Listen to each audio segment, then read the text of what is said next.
Share ko lang po tong aking quail egg soup. Yan po. Ilalaga po natin itong itlog pugo. Ayan, luto na po siya. Tapon na po natin itong kanyang tubig na pinagpakuluan. At palitan po natin ng malamig na tubig. Ayan po, para mabilis mabalatan. Babad po natin siya malamig na tubig. Ayan.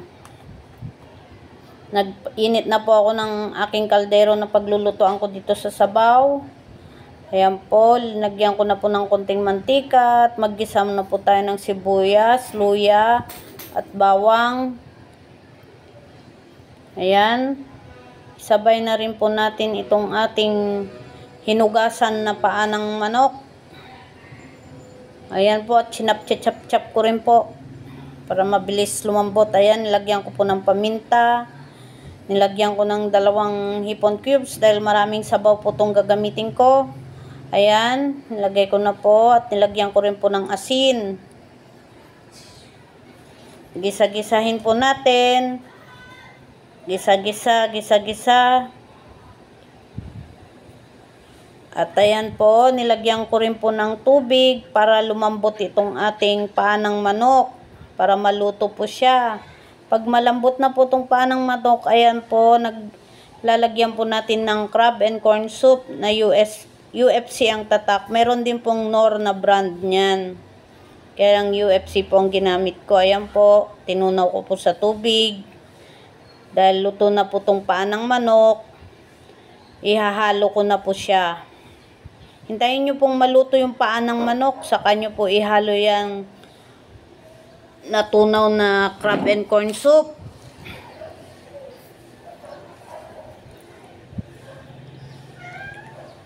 Iyan po, ilalagay ko na rin po itong aking binalatan na itlog ng pugo.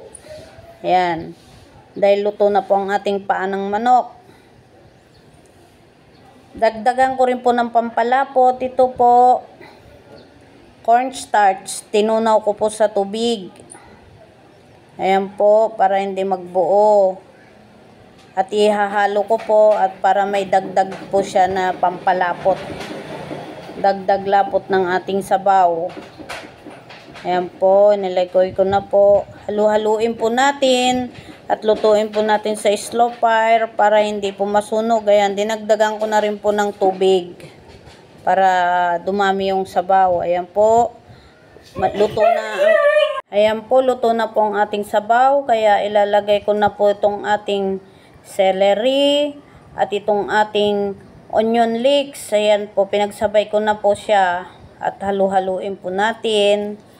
At hinuli ko rin pong inilagay ang ating cracked egg. Hindi ko po yan binatik, krinak ko lang po siya.